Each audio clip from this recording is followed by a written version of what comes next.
Question number 41. Water is heated up to 24 degrees Celsius at constant pressure.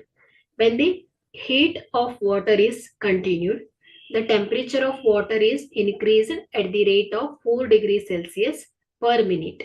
Find how many minutes are required for water to reach 100 degree Celsius using formula.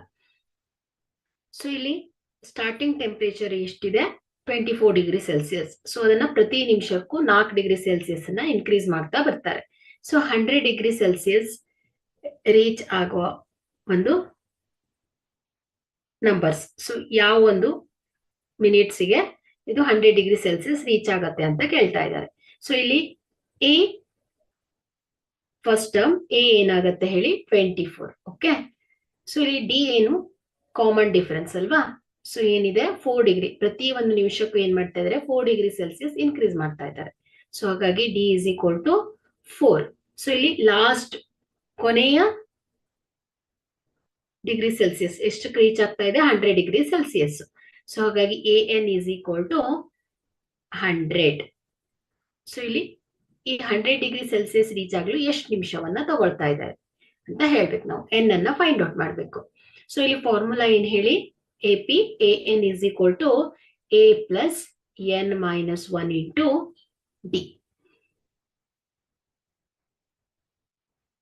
So AN 100 is equal to 24 plus N minus 1 into D is 4. So idana simplify ಮಾಡಿ 100 is equal to 24 plus 4N plus minus minus 4. So 100 is equal to 24 minus 4 ಏನಾಗುತ್ತೆ 20 plus 4n. So 100 plus 20 ಕಡೆ ಹೋದಾಗ minus 20 is equal to 4n. So 100 minus 20 ಏನಾಗುತ್ತೆ 80 is equal to 4n. So ಎರಡು ಕಡೆ ನಾವು 4 ರಿಂದ divide ಮಾಡಿದಾಗ so n is equal to 80 divided by 4. So 4 ones are 420.